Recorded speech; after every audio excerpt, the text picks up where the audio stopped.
Hey guys, আমি বর্ষা। তোমরা সবাই কেমন আছো?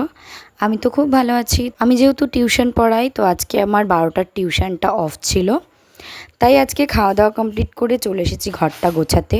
একটা বাড়িতে তো নানা রকম কাজ থাকে, তো আমি তোমাদের সাথে একটু একটু করে শেয়ার করব আমি প্রতিদিন কি কি করি। রোজ তো আমার ভিডিও করা হয়ে ওঠে না, কারণ আমার প্রত্যেক দিনই টিউশন থাকে, শনি রবি বাদ দিয়ে। তো দেখতেই পেলে আমি এখানে প্রথমেই টেবিলটা ভালো করে ক্লিন করে নিলাম। তারপর ঘরটা আমি ঝাড় দিয়ে নিচ্ছিলাম। আমার তো ঘর গোছানোর ভিডিও করে তোমাদের সাথে শেয়ার করতে ভালোই লাগে, কিন্তু রোজ আর ঘরের সমস্ত কাজ করা হয়ে ওঠে না। যেহেতু বললাম আমার টিউশন থাকে, সেসব দিন আমার মা আর বৌদি বেশিরভাগ কাজটা করে, আমি যেহেতু সময় পাই না। আজকে একটা টিউশন অফ মানে আমি অনেকটাই সময় পেয়েছি। অনেক কথা আজকে আমি তোমাদের সাথে শেয়ার করলাম। যাই হোক, দেখো আমার এখানে ঘরটা ঝাড় দিয়ে ক্লিন করে নেওয়ার পর ঘরটা আমার মোছাও হয়ে গেছে। এরপর আজকে মা যেহেতু বাইরে কাঠে ভাত রান্না করছিল, তাই আমায় বললো একটু ভাতটা দেখতে।